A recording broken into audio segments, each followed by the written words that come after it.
Welcome back to The Explainer. Today, we're digging into a really pivotal part of Marx's Capital. We've kind of hit a wall, a contradiction in how capital is supposed to work. Now, in Chapter 6, Marx shows us the solution. He points us to one very unique commodity that holds the key to the entire puzzle. So let's start by reminding ourselves of that central problem. So here's the puzzle we're up against. The basic rule of the market, as everyone understood it, is that you exchange things of equal value. It's a fair trade. But if that's true, how on earth does a capitalist start with a pile of money, go through a couple of trades, and end up with an even bigger pile of money? It just doesn't seem to add up. It feels like a logical impossibility. And this is the formula that describes it, MCM.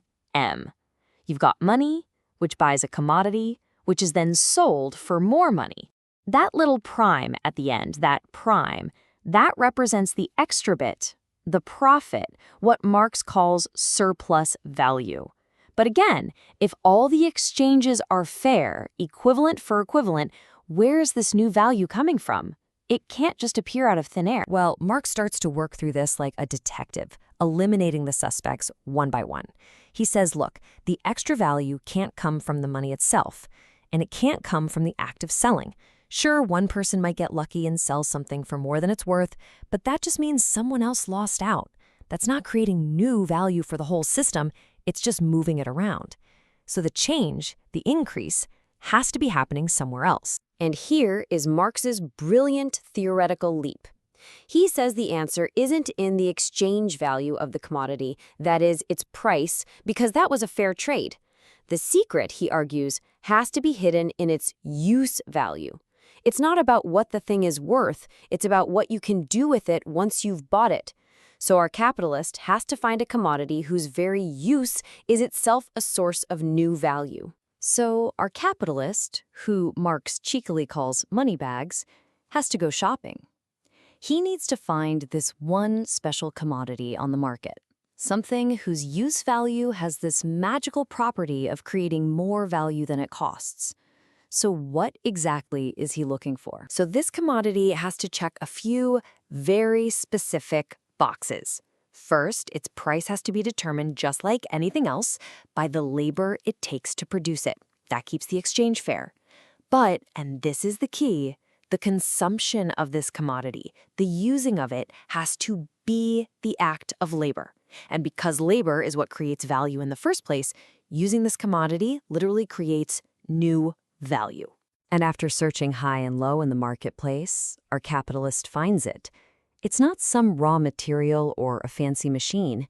It's the human capacity to work. And Marx gives this commodity a very precise name, labor power. Now, you have to appreciate how incredibly precise Marx is here. He's saying the worker doesn't sell their labor, that's the action, the process. No, they sell their labor power. They sell their potential to work for a certain amount of time. It's the sum of their skills, their energy, their abilities. And this distinction is everything. Let's really hammer this down because the entire argument turns on this point. Labor power is the potential. It's the commodity that's bought and sold. Labor is the action. It's what happens when the capitalist uses the commodity they bought. Think of it like this. You buy a sponge for its potential to absorb water. The actual soaking up of water is the use of the sponge.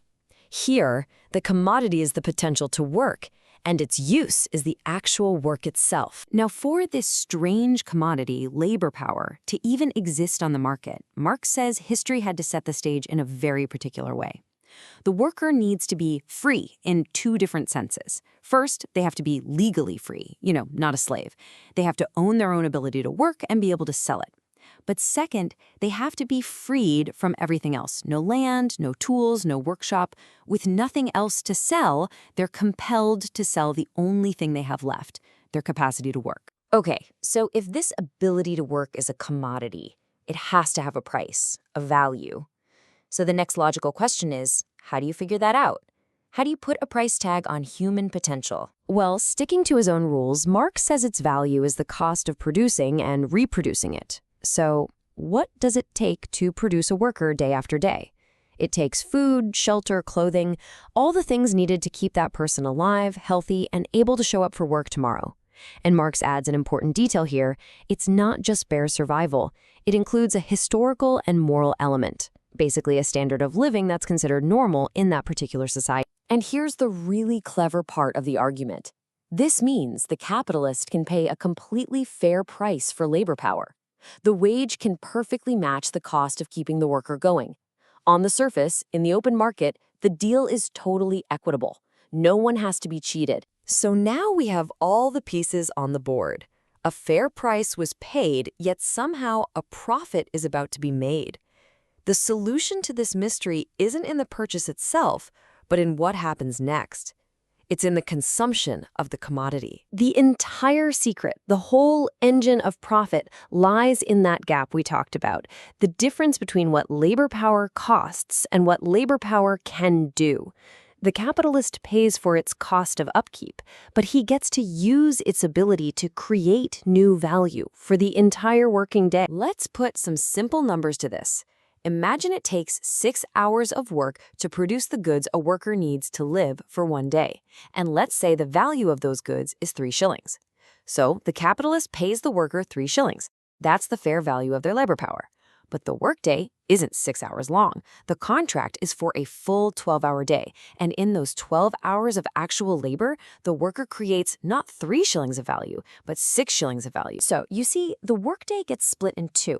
For the first 6 hours, the worker is performing what Marx calls necessary labor. They're essentially just creating the value that's going to come back to them as their wage. But the day isn't over. The next 6 hours, that's surplus labor.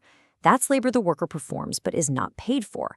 That extra work creates extra value, surplus value, which the capitalist keeps as profit. And this brings us to that very famous and kind of Gothic metaphor from Marx. He describes capital, the factories, the machines, the money, as dead labor. It's the product of work from the past. It's inert. It can't grow by itself. The only way it can live, the only way it can expand, is by sucking up living labor, the creative energy of the worker in the present moment. So the more it sucks, the more it lives. And there we have it. The mystery of MCM is solved. And it didn't require breaking any laws of the market.